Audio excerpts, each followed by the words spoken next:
На еден месец од референдумот, дел од партиите во земјава се уште калкулираат, а меѓународната јавност обединета со поддршка за референдумското прашање.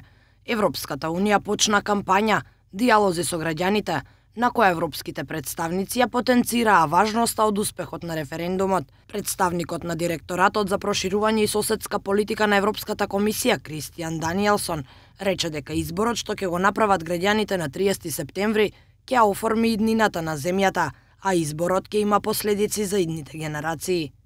Конечно можеме да замислиме и целосно разбирање за вредностите кои што Европската унија, која се однесува за владење на правето, борба против корупција, кога зборуваме за регионалната стабилност и кога зборуваме да се обидеме да работиме повеќе за мултилатерален систем кој што функционира и кој што обезбедува добро состојба и придобивки за граѓаните кои што би сакале да ги видиме.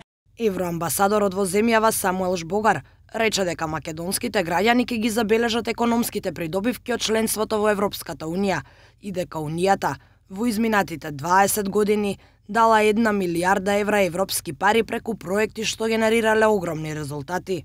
Денеска ние со ова кампања, со започнување на ова кампања, би сакале повеќе да ја промовираме Европската унија, тоа вредностите кои што Европската унија ги застапува. Ќе одиме по градови се со цел да разговараме со граѓаните, да слушнеме нешто повеќе од нив во врска со грижите, во врска со предизвиците со кои што се соочуваат самите граѓани на локално ниво, во врска со тоа што би сакале граѓаните ние како Европска да направиме за нив. Од тоа што сме го направиле досега, можеби да направиме нешто повеќе за нив.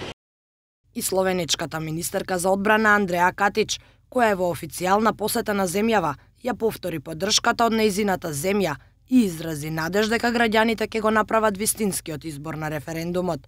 Катич рече дека очекува наскоро Македонија да седне на иста маса со останатите членки на НАТО.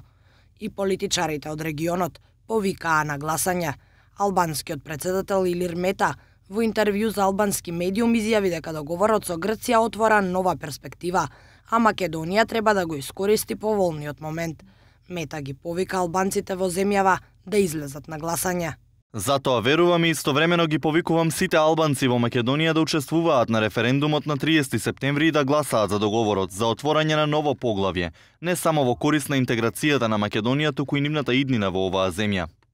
Во диаспората ќе гласаат 2768 гласачи, а 17 гласачки места нема да се отворат, бидејќи не се пријавиле доволен број лица за да се исполни условот.